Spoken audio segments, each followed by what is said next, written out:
Ladies and gentlemen, this is John Dudley Speaks, and I'm here to tell you that Is It a Crime by Snoop Dogg kicks ass.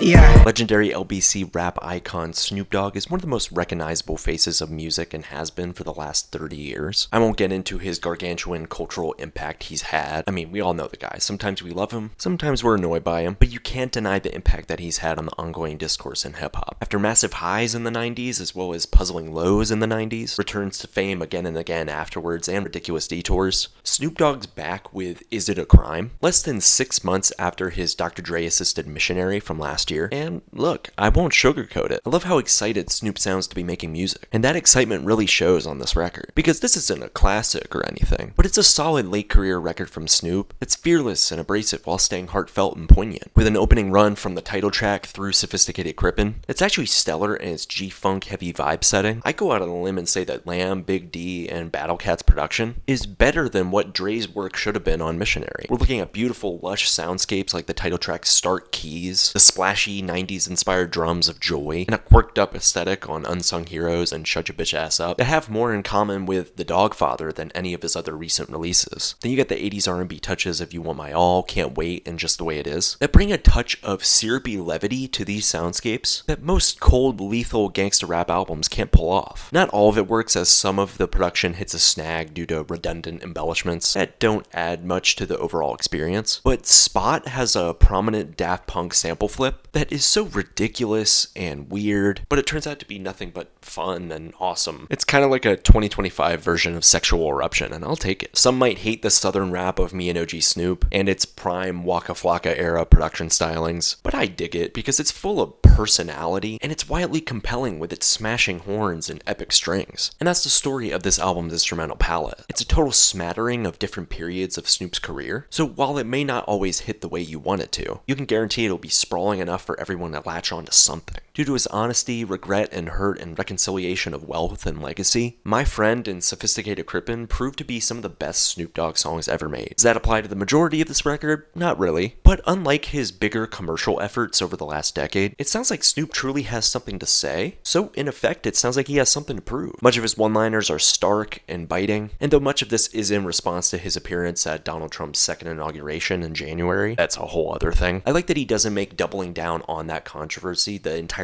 thesis of the record like other acts have been doing lately. Instead, he turns this into an actual dialogue surrounding taking opportunities and how protecting himself after years and years of disloyalty shouldn't be considered a crime. And he kind of makes a valid point. After dealing with tragedy and consistent negative media attention for decades, especially when the numbers weren't up, Snoop's crypto sponsorships and alliances with the weirder side of the internet kind of make sense. Not saying it's the best thing ever, but an explanation of your perspective is far better than yelling at the audience, and he finds a good way to toe the line there. In addition to that, there is some relationship filler on the record, but that's offset by clever references to legendary MCs, dives into the meaning of friendship, and an utter defiance when it comes to retirement. Because of that, this might be the best written Snoop album in decades. And that's saying something because his writing was pretty solid on Missionary too. It's no secret that Snoop Dogg always sounds melodic as hell when he's on the mic, but on Is It a Crime, this is the swiftest and most relaxed he's sound on a record since the Bush era. But looking at a killer track like Sophisticated Crippin, you can audibly hear a Snoop that's packed with wisdom, comfort, and acceptance, topped off with an effortless cool. Something that really only he's been able to tap into out of all of his 90s contemporaries. The flows themselves are slippery as ever too, stacked with an elusive demeanor from Snoop like on Can't Wait, Snoop Will Make You Dance, and Just the Way It Is. And speaking of the latter, Wiz Khalifa pops up with an invigorating verse that matches Snoop's energy, while also showing off his emphatic control on the mic, something that should be talked about more given his strong work with Cushion OJ too. I could take or leave some of the additional vocal features like from Akeem Ali and Pharrell, but honestly I think Sexy Red brings out the best in Snoop. Might not be a popular opinion, but I love it. Not that her performance is great, it's pretty standard, but Snoop is more cutthroat and intimidating on this track, a versatile switch up if I've ever heard one. The emotion he laces into My Friend is another example of his universal appeal, and to do that past 50, that's super impressive. At 21 tracks and 57 minutes, Is It a Crime is 11 minutes minutes and 5 tracks shorter than Missionary, and I'd argue that it coasts by much more effectively than the last record. Most track lengths stand at 2 to 3 minutes as to not overstay their welcome, and the only one to push past the 4-minute mark is the one that deserves it the most, my friend. Otherwise, Snoop doesn't linger like he does sometimes on Missionary, leading to a track-to-track pace that's energetic and engaged with the listener's needs, especially in an era where those quicker jolts of melody are championed rather than brushed to the side. Because of that, a track like Unsung Heroes shows how efficient Snoop still is in building a hard-hitting gangster rap song within 2.5 minutes. This helps the aesthetic of the record shine more, even if it is inconsistent due to a shoddy midsection that drags down the record. But when you hit a late tracklist highlight like West Up, you remember what you signed up for. So if there's padding here and there, it really doesn't take away from the moments that Snoop makes sure matter most.